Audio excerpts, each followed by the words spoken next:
Okay, folks, I am going to play through a song that we're not going to work on, but it's an option for you. This is on page 117. Good People. Bluesy.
Okay, so if you happen to like blues songs, this is an option for you. And we are going to do two things today. We're going to work on Jericho 127, and we're going to look at the Minuet in G. So we started 127. I played it through, I believe, 2 times going back a few classes. Started working on it last class. I am going to play through 2 lines, and I'm going to work today on line 2, which is half like line 1. So let me just check our positioning here. All right, so it's a different position. If you have not started working on this, be careful with your position. Your left hand pinky finger, your baby finger, is on low A. It's not in the middle. It's not this A, it's down. And if you're working on Fur-Elise, that's the A you start with. So you play this 5th there, you reach down to the low E. All right, so that's our position. Here we go. I'm going to go slow, 2 lines with a swing feel.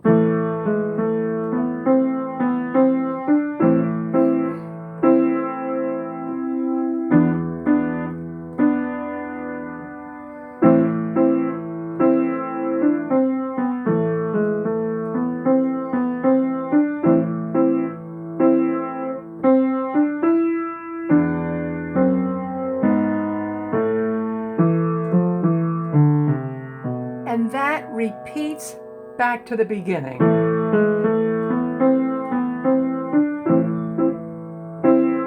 Okay, so I had worked through line 1. Line 2 starts the same.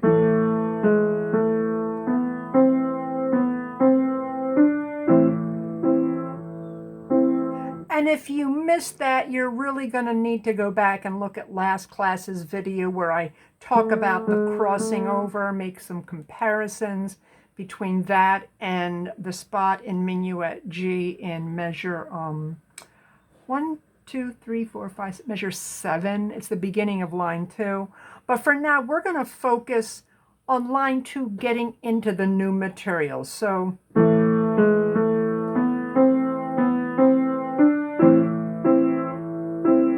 here is the new material.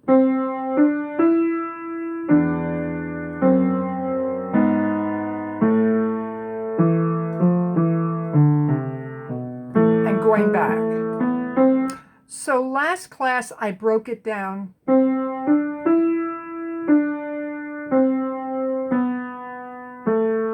to 3. The hands separately. Left hand, there's some new shapes with your hand. You've got 2 black notes in a row. I believe I mentioned, but with the F sharp, the music is not marked. Put your forefinger on the F sharp. You need that for it to work. It's not going to be obvious to you now until you've done more scale work, that things like this you'll just see it and know. Some people I find want to put a 3 there. There is a tendency among beginners to try to avoid the forefinger. The forefinger is harder to control, but the forefinger really should go there. Your pinky's on E. It'll be easier to play your 4 if you don't come out. I don't know if you can see that over. I think you can. I'll show you up here. I'm all the way out, and this is going back towards the black notes. If you go back towards the black notes with your pinky, it'll be easier to put your 4 on the F sharp.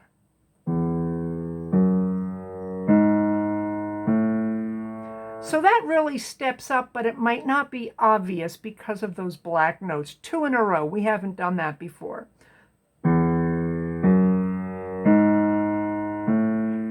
There's a reach, crossover, and I did work on the left hand as well as right last time, a little bit more. We're going to talk about putting that together today. How can you approach that? First of all, get through each hand until it's coming together. Tiny steps then when you try together. If your goal is to do this section together, the smallest step might be this. Getting it started and just playing the first place where your hands come together. Listening to that, doing it.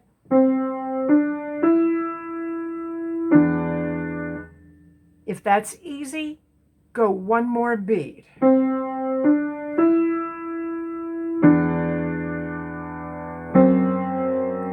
That is gonna sound weird. It's a dissonance.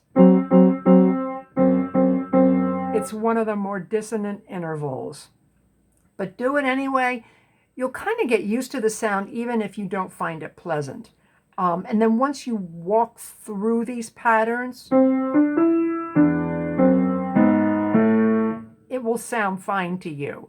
In music, there are some intervals that are more tense, and then when they keep moving to something that's less tense or more consonant,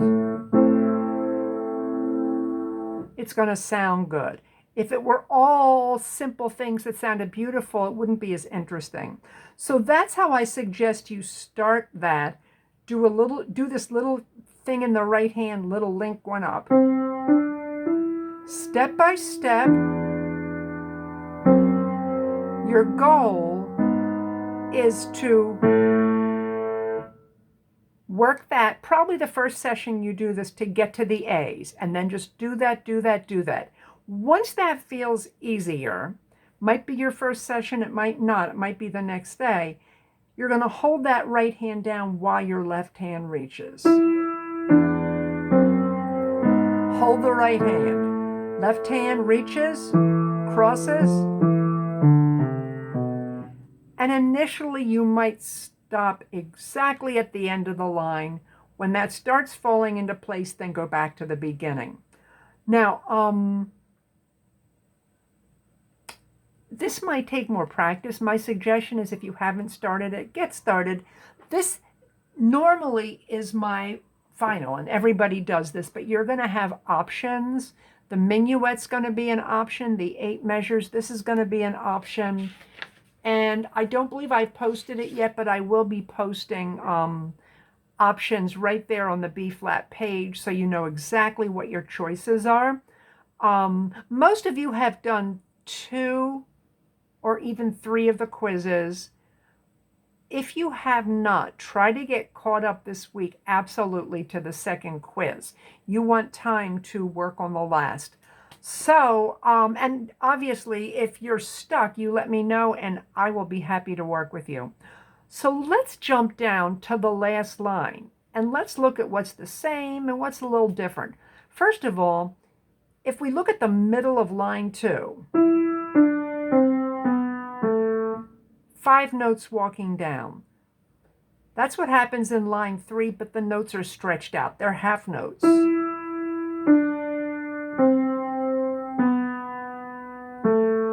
This A is tied. It really holds. Make sure you tie that. Sometimes people forget.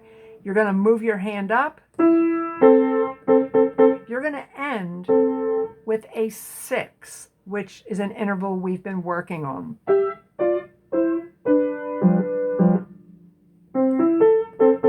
It's just an interval we have stressed.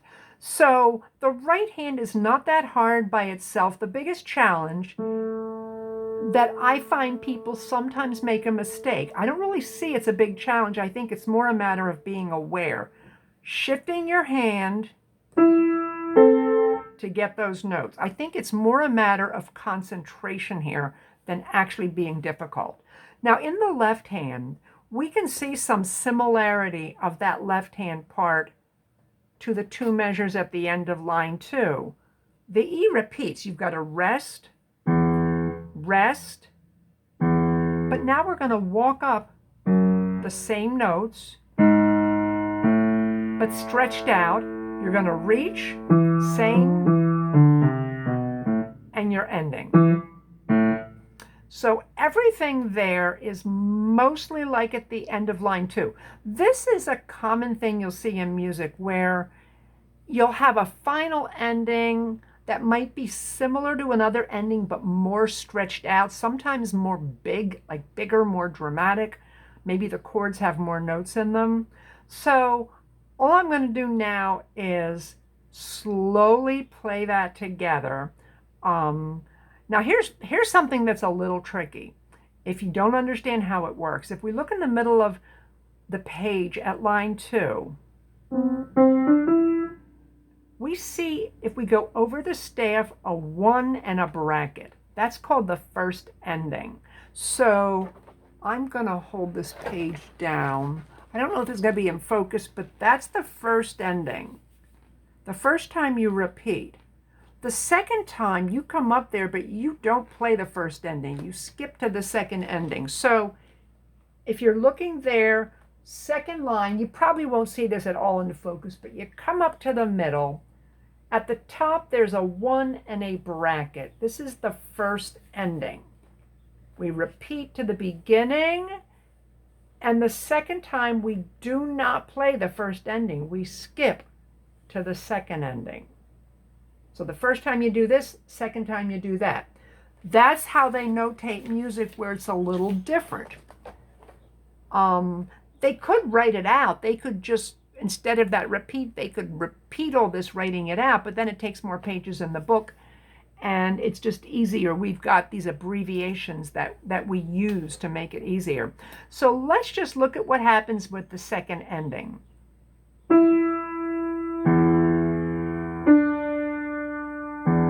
This is like a back and forth, right, left, together. Hold the right hand. Hold the right hand tie, and then our big ending. It's just like it's a couple chords that let you know that you're hearing the end. So I think your first goal, you may start right in the beginning of line 3, or you might want to take that little pickup in the middle of line 2 that jumps. That might be a good amount to start with, 1 measure.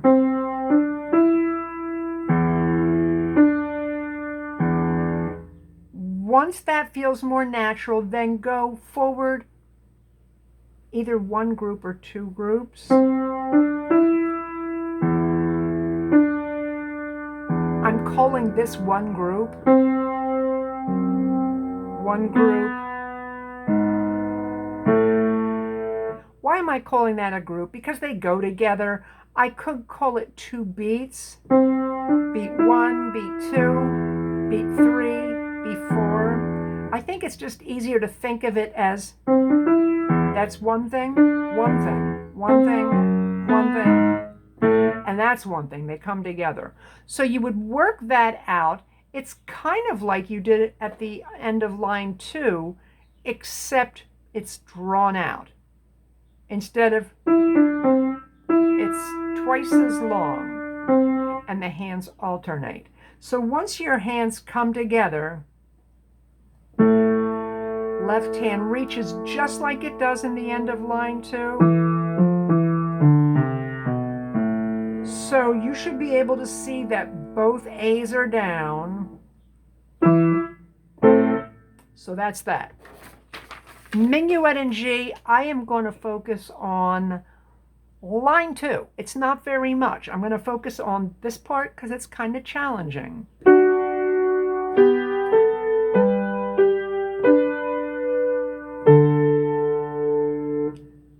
And that's where we're going to stop.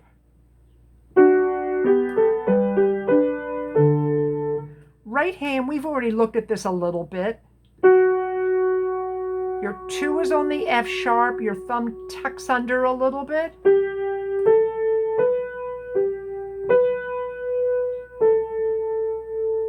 And that's probably better understood coming from the 2 measures before it.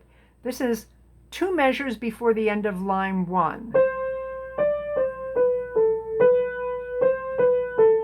Cross. Now you wouldn't start that fast, but I've already shown this a couple times. You would start and maybe just that much. One group of notes, repeat, and then add a little bit.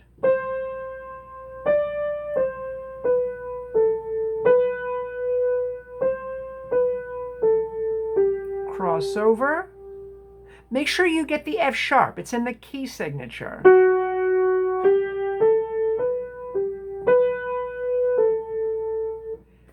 And in line 2, the left hand, all it does is play notes in a G chord.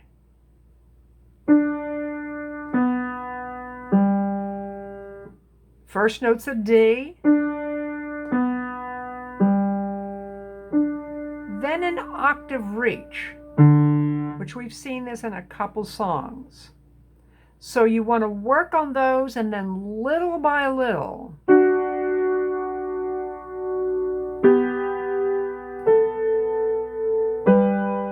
you will take small steps.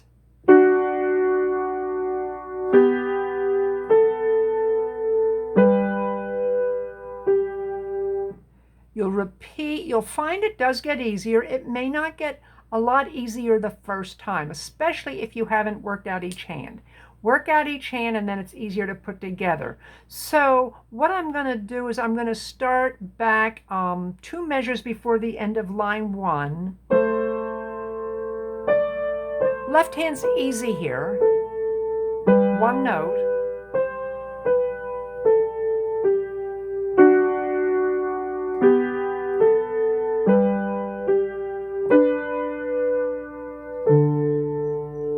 And I will play that all the way through.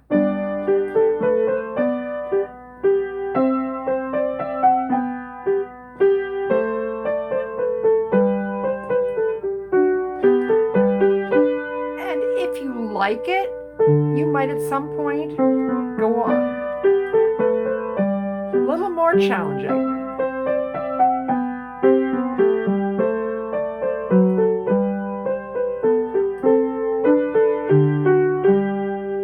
And there's even another section.